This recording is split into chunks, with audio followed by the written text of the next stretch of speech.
Okay guys, thank you for watching. In the video today, we're talking about another leak at Naughty Dog. Another leak with The Last of Us 1 remake.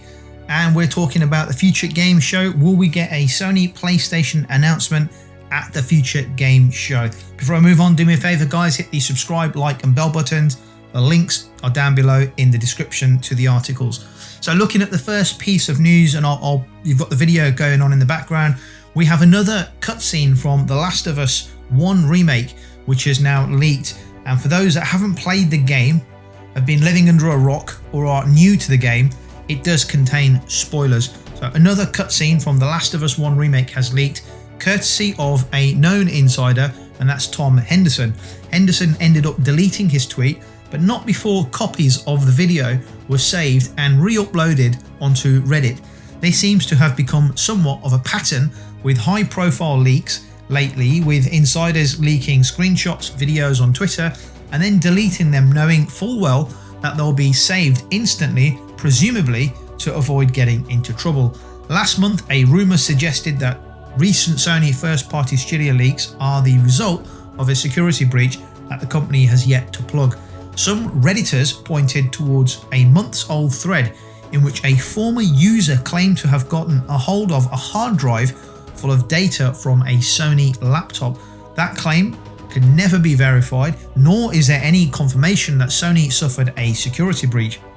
Now, one Naughty Dog dev claims that the studio's history of leaks is all thanks to outside partners. Another, Anthony Vaccaro, who is a principal environmental artist at the studio, tweeted a link to an article that discusses the issue and said reassuringly that no one within Naughty Dog is involved.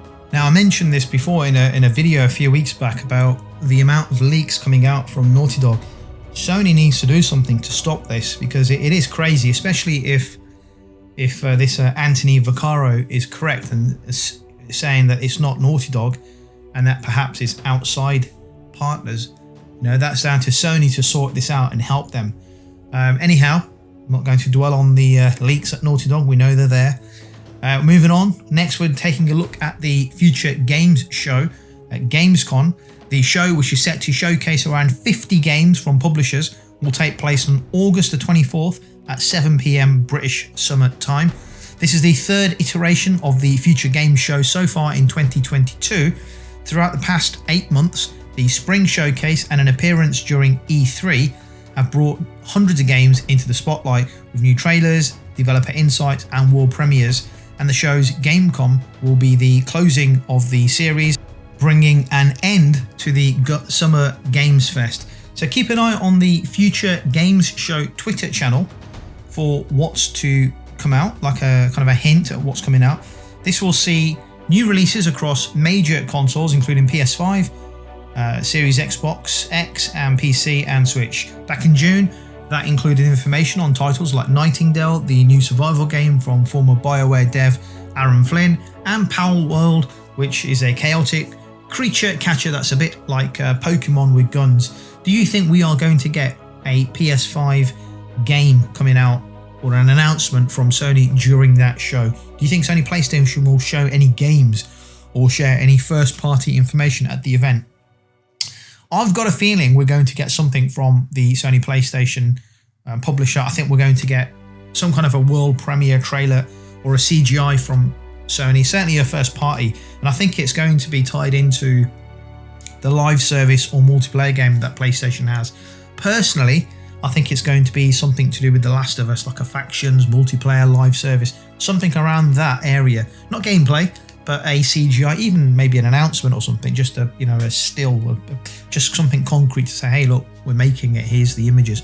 Proper images, not, you know, the concept art stuff they showed last time. And here's why I think they're going to do that. The Last of Us remake launches in September. We've got the HBO series, which is coming out, I think it's the end of this year or early 2023. So I think we're going to be getting more info drops at every opportunity that Sony has. And if there are opportunities at events and gaming shows, I think Sony's going to do something. So the August gaming event is a great opportunity to get an announcement out. So Sony will want The Last of Us prominent and talked about everywhere. So it's in Sony's interest to keep the franchise alive and talked about. If Sony announces something like a trailer or a CGI from The Last of Us multiplayer game at the Future Gaming Show in August, then we'll have September when the game comes out and people will still be talking about it. I think Sony will also do an event in September, and they'll have more detail to go into about the live service game and the other games they've got there, of course, as well. And we may get a full gameplay trailer during the PlayStation event in September. Then October and November, I don't think we'll get anything in those 2 months. That will be for God of War, so State of Play potentially in October, and then God of War comes out in November. I don't think we'll hear anything about anything other than God of War. Then in December, we go back to the live service multiplayer game, and more information drops, this time during the Game Awards, whenever that's announced in December. I can't remember the date, but whenever that is, we'll get more live service Last of Us information. I mean, don't forget, we've got 2 games apparently are going to be launching before March 2023. We haven't heard diddly squat from PlayStation about any of them. So I think we're about to get some information about the Last of Us World multiplayer live service game. And I think we're going to get bits of it coming through in drips and drabs over the next 3 to 4 months. So something like that, some kind of roadmap where The Last of Us is talked about right until the end of the year. Anyhow, that's going to do it for the videos. Let me know your thoughts down below in the comment section. Do me a favour, hit the subscribe, like buttons and hit the bell notification icon.